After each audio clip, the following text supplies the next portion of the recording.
신고가 기간마다 왜 이렇게 챙겨달라는 게 많지? 아니 홈택스에서 다 줘야 할 수 있는 거 아니야? 내가 이거 일일이 다 챙겨야 돼, 귀찮게? 그리고 내 친구네 세무사는 연락도 자주 하고 챙겨주는 것도 많은데 나만 안 챙겨주는 거 아니야? 이런 불만들 있으실 텐데요. 하지만 또 막상 옮기려고 하니 기존에 거래했던 게 있어서 조금 미안한 마음도 들고, 그리고 막상 자료 넘기고 하려니 귀찮기도 하고 해서 계속 거래를 하시는 분들도 있으실 텐데, 만약 지금 세무사 옮기는 부분에 대해서 고민을 하고 계시다면 제가 딱 3가지 안내해 드릴 테니까 이런 피해야 되는 세무사에 해당되신다면은 옮기시는 것도 한번 권유해 드리겠습니다. 피해야 되는 세무사 유형 1. 자료를 챙겨주지 않아도 알아서 세금을 줄여준다. 대표님 기준에서는 이 세무사 능력 있다고 주변에 얘기하실 수도 있겠지만 이거는 한번 세부적으로 한번 확인을 해보셔야 되는 부분입니다. 지금 보여드릴 화면처럼 예를 들어보면은 개인인 경우에 매출은 5억, 그리고 들어가는 비용을 빼고 나머지 2억에 대해서 세금을 부과를 하게 됩니다. 비용 같은 경우에는 현금 영수증, 세금 계산서, 신용카드, 그리고 매달 싣고 들어가는 인건비가 일반적인 적격적인 비용이라고 생각하시면 되는데, 이런 비용도 없이 그 비용이 많이 들어가서 세금을 줄여서 신고를 했다. 이거는 아무래도 가공 경비일 확률이 높습니다. 만약에 지금처럼 적격 증빙을 받지 못하더라도 저희 세무사 사무실 같은 경우에는 대표님이랑 통화를 해서 이거 이외에 나간 비용이 더 있는지 한번 통화로 문의를 드리고, 대표님이 이 증빙을 받지 못할 사유가 있어서 통장에서 거래를 했거나, 아니면 대표님 명의의 카드를 사용하지 못하는 이유가 있어서 사업과 관련된 내용이지만 가족분 카드로 사용을 했다. 그러면은 이거는 내가 자료를 받아서 반영을 해드릴 수 있습니다. 그런데 이런 절차도 없이 무조건 세금을 많이 줄여주었다. 그런 경우에는 아무래도 숫자만 들어가는 가공 경비일 확률이 높은데, 이거는 이제 세무서에서도 사후 검증으로 확인을 하게 되는데, 세무서에 그 종합소득세 신고할 때 안내문을 보시면 뒤에 이거는 저희가 미리 신고한 내역보다 이익이 너무 많이 줄였으니까 이번 신고하실 때 참고하라는 권고사항 같은 게 주의사항이 있거든요. 이거는 아까 제가 처음에 설명드린 것처럼 국세청 기준에서도 매출이 있고 미리 신고한 비용이 있기 때문에 이번에는 2억 기준으로 세금을 냈을 것 같은데, 막상 신고가 들어온 거 보면은 2억이 아니고 5천만 원 이익 기준으로 세금을 냈다. 그러면 이 차익인 1억 5천에 대해서는 어떤 증빙이 있을 거다. 근데 이 증빙은 만약에 우리가 추후에 소명을 하지 못하면 이거는 고스란히 대표님 세금으로 부담이 되게 됩니다. 그렇기 때문에 이 1억 5천에 대한 비용은 아까 말씀드린 것처럼 카드든 통장 거래 내역이든 이런 증빙이 갖추어져야만 되는데, 이거는 저희가 대표님이랑 소통을 하면서 자료를 챙길 수밖에 없습니다. 근데 이런 것도 묻지도 않고 무조건 비용이 많이 들어갔다. 이거는 나중에 문제가 생길 거는 생각하지 않고 지금 당장 세금을 줄이기 위해서 숫자만 들어갈 확률이 높으니까, 소통을 하지 않고 세금을 너무 많이 줄어들었다. 이거는 한번 고민을 해보셔야 되는 부분이기는 합니다. 2번째, 기장료가 너무 싸다. 당연히 기장료가 싸고 일 잘하면 제일 좋은, 가성비 좋은 세무사 사무실이겠지만, 싸도 너무 싼 경우, 한 달에 2만 원, 3만 원 너무 싼 경우에는 이거는 한번 생각을 해보셔야 됩니다. 기장이라는 거는 단순히 사업자의 세금 신고 대행을 하다는 의미보다는, 이거는 기본이지만 사업장에 발생하는 세무적인 리스크든 사전에 준비할 수 있는 거를 저희가 미리 검토를 하고 사업장에 안내를 드리면서 이 위험 부담을 줄이는 게 기장이라고 보시면 됩니다.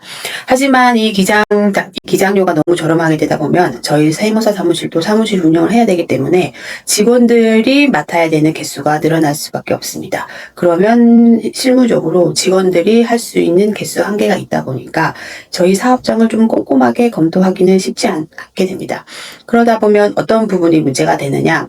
개인이랑 법인으로 문제점을 따로 말씀을 드리면 개인 사업자인 경우에는 일반적으로 매출이 높지 않은 경우에도 발생할 수 있는 문제는 인건비 신고라든지 이런 부분에 대해서 인건비 신고를 그냥 자료만 받아서 신고를 하게 되면은 추후 4대 보험 같은 추징이 나올 수도 있습니다. 저희는 그냥 인건비 신고하는 게 똑같다고 생각하실 수도 있지만 인건비 신고는 뭐 일용직, 4대 보험, 프리랜서 신고 같은 세무적으로는 신고하는 방법이 여러 가지인데 이게 저희 세무랑 공단에 대한 기준이 좀 차이가 있기 때문에 우리는 그냥 무조건 프리랜서로 신고가 들어가서 세무 신고를 해서 납부를 했는데 추후 공단에서는 이게 프리랜서지만 이게 계속적으로 고용을 해서 4대 보험 대상자가 된다. 그래서 이거는 추후 4대 보험을 내야 된다는 추징이 나올 수도 있습니다. 그렇기 때문에 저희 입장에서는 지금 그 직원은 퇴사를 했는데 4대 보험을 내야 되면은 고스란히 직원분이랑 회사분을 저희가 다 부담을 하게 됩니다. 그렇기 때문에 이런 문제가 생길 수 있는 거는 미리 사전에 대표님이랑 상의를 하면서 이런 위험 부담이 있는데도 어떻게 하실지 상의를 하고 신고를 하게 되면은 대표님 입장에서는 처음 4대 보험 내는 게 좀 부담이 되실 수도 있지만 이 직원분에 대해서는 세액공제 혜택도 있기 때문에 4대 보험 내는 거와 세액공제 혜택을 좀 둘이 상쇄를 하면은 그래도 사업장에서는 좀 이익이 될 수 있지만 그게 아닌 경우에 나중에 4대 보험과 관련된 추징을 받게 되면은 세액공제도 받지 못하고 4대 보험만 고스란히 떠안게 되는 상황이 생길 수 있게 됩니다. 이런 예처럼 담당자가 개수가 너무 많다 보면은 이런 내용과 관련돼서 안내를 못 드리고 고스란히 대표님이 내야 불이익으로 나타날 수 있습니다. 그리고 법인 같은 경우에는 저희는 법인은 통장 사용 내역이 제일 중요하다고 생각하시면 됩니다. 법인은 통장으로 사업과 관련돼서 모든 내용을 통장을 통해서 거래를 하셔야 되는데 이게 통장 같은 경우에 대표님은 당연히 이 내용을 다 아시겠지만 저희 세무대리인 입장에서는 이 이름만 적혀 있으면은 확인이 쉽지 않은 게 있습니다. 그래서 이런 확인 자료를 회사에 연락을 해서 어떤 사용 내역인지 확인 후 이런 회계 처리를 반영을 하게 되는데 말씀드린 것처럼 너무 개수가 많게 되면은 이런 작업을 안 하고 그냥 신고만 하는 경우들이 발생할 수 있습니다. 그러면 이게 어떤 문제가 발생을 하느냐? 통장에서 돈은 나갔는데 이게 확인이 안 되면은 가지급이라는 회계 처리를 일반적으로 달게 됩니다. 가지급은 뭐냐? 법인에서 대표님이 돈을 빌려갔다. 이렇게 생각하시면 되는데 이 빌려간 돈은 대표님이 나중에 법인에 돈을 넣으셔야 됩니다. 근데 대표님 입장에서는 이거는 돈을 가져간 게 아니고 물건 떼든 다른 내역으로 사업과 관련돼서 무조건 썼는데 이런 확인을 하지 않고 회계상 가지급이라는 계정으로 처리를 하게 되면은 대표님 입장에서는 나는 사업과 관련돼서 썼는데 이거 또 넣어야 돼? 이렇게 생각을 하실 수 있습니다. 그렇기 때문에 이 결산, 올해가 마감하기 전에 꼼꼼하게 이런 내역에 대해서 문의를 하고 올바른 회계 처리가 들어가야 되지만 기장료가 저렴해서 운영하는 사무실은 이렇게 하지 못할 확률이 좀 높기 때문에 이런 부담을 있다는 걸 알고 계셔야 됩니다. 그래서 우선은 하나 더 말씀드리고 싶은 거는 대표님이 통장에서 거래를 하실 때 단순히 이름만 지키게 하시는 것보다는 비거라든지 적으실 때 이게 어떤 내용이라는 걸 좀 더 적어 놓으시면은 이런 불이익을 조금이라도 막으실 수는 있습니다. 피해야 되는 유형 세 번째, 내 말에 무조건 예스 한다. 세금은 당연히 저희들도 최대한 줄여드리려고 노력을 하지만 세금이라는 게 무한정 줄일 수 없는 것도 있습니다. 그런데 대표님이 세금 부담이 너무 많다. 이거를 무조건 어떤 일정한 금액, 뭐 100만 원이면 100만 원 이걸로 맞춰달라. 그런데 예를 들어 처음에는 부가세가 1,000만 원이 나왔습니다. 이 부가세라는 거는 세금 매출에서 매입을 뺀 부분에 대한 10%만큼 부가세를 납부를 하게 되는데 매출은 정해져 있고 당연히 매입도 들어갈 수 있는 거는 세금 계산서랑 현금 영수증이랑 신용카드 말고는 들어갈 수 있는 부분이 일반적으로는 없습니다. 그래서 나온 부분이 세금이 1,000만 원인데 대표님은 1,000만 원은 너무 많다. 나는 100만 원 말고는 낼 수 없다. 그러니 이거에 대한 맞춰달라. 그러면은 나머지 900을 어떻게 메꿀 수 있을까요? 당연히 가공경비로 메꿔서 하시는 사업장도 있을 수 있습니다. 그렇기 때문에 무리한 부탁을 해도 무조건 예스인 경우에는 능력이 있다고 생각하시는 게 아니고 추후 나한테 세금 폭탄이 나올 수 있다는 거를 감안을 하셔야 됩니다. 왜냐하면 세금 신고라는 거는 신고를 하고 끝나는 게 아니고 이 신고가 제대로 됐는지 국세청에서 검증을 하게 됩니다. 국세청도 워낙에 전산이 잘 발달되어 있어서 저희가 받은 세부 내역에 대해서는 당연히 관리를 하게 되는데 너무 큰 금액에 대한 비용이 들어가면은 세무서에서 연락이 옵니다.